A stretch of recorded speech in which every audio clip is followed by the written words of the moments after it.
Bueno, vamos a meternos de lleno en esto. Cuando se habla de computación, casi siempre la conversación gira en torno a lo que las computadoras pueden hacer. Pero hoy vamos a darle la vuelta a la tortilla y a explorar una pregunta mucho más interesante. ¿Qué es eso que por su propia naturaleza no pueden hacer? ¿Existen acaso barreras lógicas que ninguna máquina, por más potente que sea, podrá cruzar jamás? Para entender esto, hay que viajar a la década de 1920.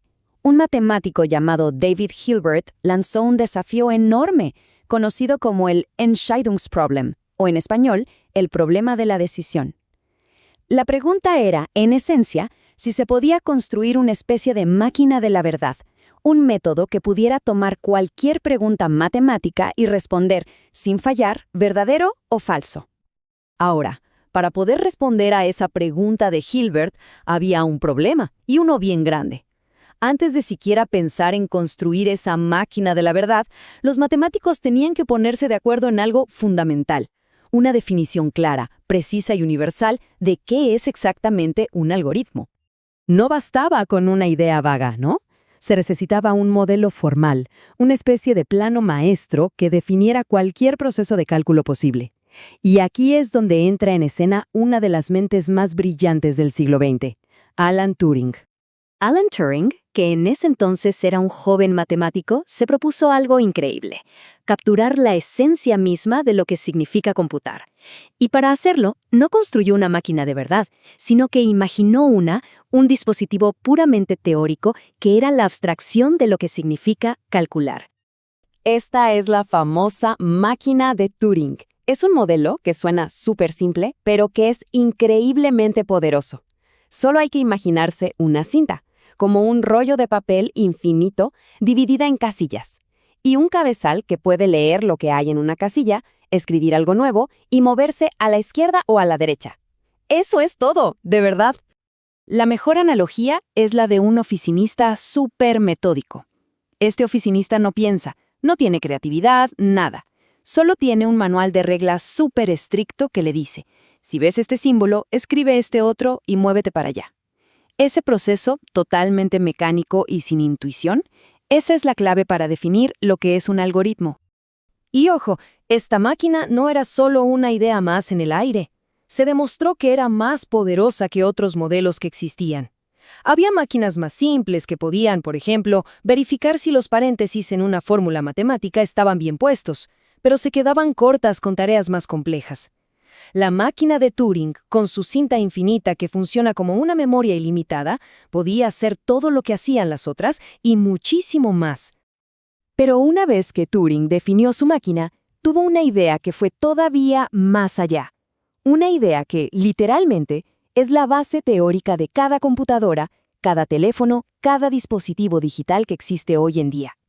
Esta pregunta lo cambió absolutamente todo, porque en lugar de pensar en construir una máquina específica para sumar, otra para multiplicar y otra para ordenar una lista, Turing se preguntó: ¿será posible construir una sola máquina que pueda hacer el trabajo de todas las demás? Y así es como funciona la máquina de Turing universal. Su cinta de entrada no solo tiene datos, sino que tiene dos cosas. Primero, la descripción completa de otra máquina de Turing, o sea, su manual de instrucciones. Y segundo, los datos con los que esa máquina va a trabajar. La máquina universal simplemente lee las instrucciones y las ejecuta, paso a paso simulando a la perfección lo que la otra máquina haría. Y aquí está el punto clave. Ese manual de instrucciones es lo que hoy conocemos como software, como un programa. Y la máquina universal es el hardware. La idea de que una máquina física se puede convertir en 1.000.000 de máquinas virtuales diferentes con solo cambiarle el programa, esa idea nació justo aquí, en 1936. Bien, ahora con estas herramientas tan poderosas en la mano, una definición formal de algoritmo y la idea de la máquina universal, Turing por fin podía regresar al gran misterio que planteó Hilbert.